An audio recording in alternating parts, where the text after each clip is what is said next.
best way to look after your car's engine is to keep up regular oil changes. To do this job, you're going to need a socket and ratchet, an oil pan, an oil filter tool, a funnel, and of course a new oil filter. And don't forget the new oil. I've jacked the car up, it's all secure, handbrake's on, I've got the chocks in, and I'm ready to go. I'll put on my glasses so everything's safe, away we go. I've located the sump plug, and they're in different places on different cars, but the specifications for the cars will tell you where the sump plug is. I've already run the engine to warm the oil, which will make it flow out more easily and quickly. So I'll just lift up the pan closer to the sump plug. Now we'll just let that drain, leave it sitting there on the floor until it's finished draining. Okay, so I'm just going to wipe the area where the sump plug's going to go back in. I'm just going to wind in the sump plug, put my single hex socket back on, and in the reverse I'm just going to do the sump plug up. This oil filter tool is going to help me undo the first part of this oil filter. So we'll just put that up into this difficult area and turn the ratchet a few turns.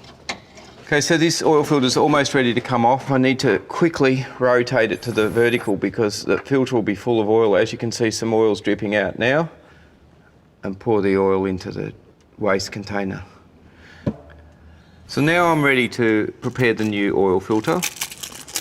So I remove the plastic cover, I put a little bit of oil around the seal, and then I make sure that on the old oil filter it has a seal, because sometimes they do get caught up on the engine, and two seals don't work together. Only one seal is allowed up there.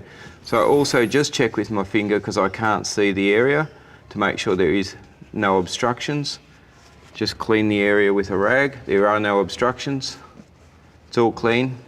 Filter's lubricated, and now simply I wind it on. The oil filter's secure and done. So I've got myself a funnel. I'm ready now to put the oil in. So I'm going to take the oil cap off, pour away, but we've got to pour away fairly slowly because the engine won't absorb the oil at the rate that the bottle can tip it out. So when I think I have the correct amount of oil in, I'll stop pouring, and then I'll check the telltale on the back of the pack. There's a white line on the back of the pack here. It's got listed graduations, 1 litre, 2 litres, 3 litres, 4 litres, 5 litres.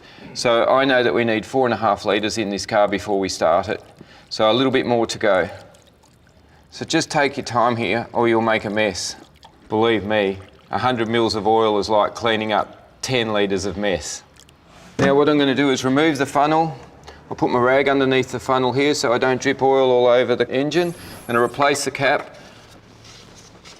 Before I start it, I've got to watch out for the oil indicator. It's an oil can on this car, as you can see on the dash. What I need to do is I need to focus on that when I first start it. If it doesn't go off within 20 seconds, then I have to shut the engine down. If it goes away, all is good. And then what I'll do is run the engine for another 5 or 10 seconds or so, turn it off, get under the car and have a look for leaks.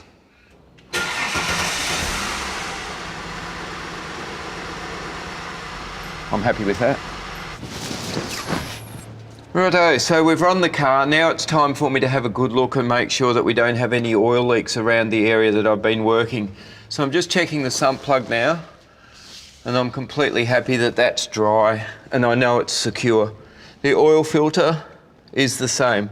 Now, should either of these two leak, what you will have to do is go back the steps that I showed you in the first instance.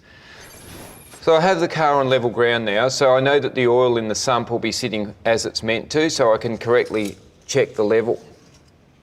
I'll pull the dipstick out. The handbook showed me where it was. Second time round I'll check it, and on this dipstick it shows that it's full. So as you can see, really it's a pretty easy job that you can do yourself. You just need a few tools.